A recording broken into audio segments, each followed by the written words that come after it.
அம்மா, இந்த 5 வருஷம் சிறப்பான ஆட்சி எப்படி இருக்குன்னு நினைக்கிறீங்க? சிறப்பா இருக்குப்பா. 40 வருஷத்துக்கு முன்னாடி ஐயாவுக்கு ஓட்டு போட்டோம், அதுக்கப்புறம் அவங்க பையனுக்கு ஓட்டு போட்டோம், இன்னைக்கு அவங்க பேரனுக்கு ஓட்டு போட போறோம். சிறப்பாவே ஆட்சி பண்றாங்க ஐயா. இந்த ஆட்சி தொடரணும்னு நினைக்கிறீங்களா? நிச்சயமாப்பா. ஏண்டா உங்களுக்கு கொஞ்சம் கூட அசிங்கமா இல்ல? இந்த மாதிரி வேலை பார்க்கறதுக்கு எங்கேயாச்சும் போய் பிச்சை எடுங்க.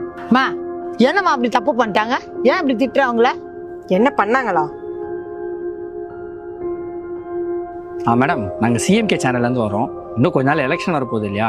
இந்த ஆட்சி எப்படி இருக்குன்னு சொல்லுங்க. ரொம்ப கேவலமா இருக்கு.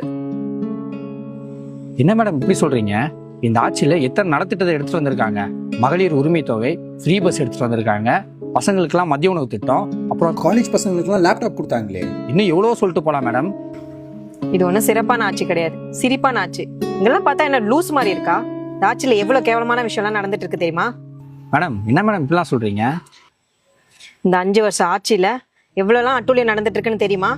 கரண்ட் பில்ல இருந்து வீட்டு வரி வரைக்கும் எல்லாமே ஜாஸ்தி ஆயிடுச்சு. இது பத்தாதுன்னு கட்சிக்காரங்க கட்ட பஞ்சாயத்து, ஆணவன் என்னென்னமோ பிரச்சனை நடந்துட்டு இருக்கு. இதெல்லாம் தாண்டி வயசான பாட்டில இருந்து 2 வயசு குழந்தை வரைக்கும் எவ்வளவு பேரை நாசம் பண்ணிருக்காங்க தெரியுமா? எங்க பார்த்தாலும் பொருள். ஸ்கூல் பசங்கள்ல இருந்து காலேஜ் பசங்க வரைக்கும் எல்லாருமே கெட்ட பழக்கத்துக்கு அடிமையா இருக்காங்க. மேடம், போலீஸ் டிபார்ட்மெண்ட்லாம் இதை சரி பண்றதுக்கான வேலையை பார்த்துட்டு தான் மேடம் இருக்காங்க. கிழிப்பாங்க. ஏன் சார், ஸ்கூல் பசங்களுக்கு பொருள் எங்க இருக்குன்னு தெரியுது, இவ்வளவு பெரிய டிபார்ட்மெண்ட் வச்சிருக்காங்க, அவங்களுக்கு எங்க இருக்குன்னு தெரியாதா? சும்மா சாக்கு சொல்லாதீங்க சார். மேல இருக்கவங்களுக்கு இதெல்லாம் தெரியாமலா நடக்குது? மேடம், இதுக்கு முன்னாடி இந்த ஆட்சியில் இதெல்லாம் நடக்கவே இல்லையா? இதுக்கு முன்னாடி ஒரு பொண்ணு சிஎம்மா இருந்தாங்க. அவங்க இருக்கும்போது பொண்ணுங்க மேல கை வைக்கிறதுக்கே அவ்வளவு பயந்தாங்க. அவங்க போனதுக்கு அப்புறம் இதெல்லாம் நடந்துட்டு தான் இருந்துச்சு. ஆனா இந்த அளவுக்கு இல்ல. எல்லாருக்கும் தெரிஞ்ச மாதிரி ஒரு 4 நல்லது பண்றாங்க, யாருக்கும் தெரியாத மாதிரி 400 தப்பு பண்றாங்க. இதை யாராச்சும் தட்டி கேட்டா ரவுடிங்க வச்சு மிரட்டுறாங்க. நினைச்சாலே எரிச்சலா இருக்கு. Thank you madam. நாங்கள் அப்படியே அடுத்த ஆளை கேட்க போயிடுறோம்.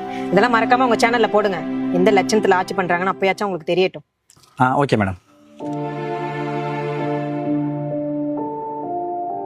டேய், அந்த பொண்ணு பேசுனது ரெக்கார்ட் பண்ணல தானே? அது எல்லாரும் திட்டிட்டு இருந்த கட்சிகிட்ட தானே நம்ம காசே வாங்கியிருக்கோம். அதெல்லாம் அப்போ டெலிட் பண்ணிட்டேன். அடுத்த வாட்டி இந்த மாதிரி அதிகமாக இருக்கிறவங்கலாம் இன்டர்வியூ எடுக்கக்கூடாதுடா. நம்ம போவோம், ஏதாவது இழிச்சு வாங்கி மாட்டுவான், அவனை இன்டர்வியூ எடுத்துடலாம். சரி, நான் உங்க சேனல்ல போய் பார்த்தேன். நான் பேசின எதுவுமே உங்க சேனல்ல போடல. மேல இடத்துல இருக்கவங்களுக்கு சொம்பு அடிக்கிற மாதிரி தான் இருக்கு உங்க சேனல்ல இருக்கிறதெல்லாம். மேடம், ஃபுட்டேஜ் எடுத்து கொடுக்கறது மட்டும் தான் எங்க வேலை. அது எதை போடணும் போடக்கூடாதுன்றது மேல இடத்துல இருக்கிறது தான் மேடம் முடிவு பண்றாங்க. உங்களுக்குலாம் வெக்கமா இல்ல? கட்சியில இருக்கவங்க கிட்ட காசை வாங்கிட்டு அவங்க பண்ற தப்ப எதுவுமே சொல்லாம மக்களுக்கு தப்பான நியூஸ கொடுத்து கெட்டவங்களுக்கு ஜால்ரா அடிச்சிட்டு இருக்கீங்க. அட பாவீங்களா, ஊர்ல இவ்வளவு அநியாயம் நடக்குது, ஒரு விஷயத்த கூட சொல்ல மாட்டீங்களா? அவங்க எப்படி சொல்லுவாங்க? அவங்க வேலையே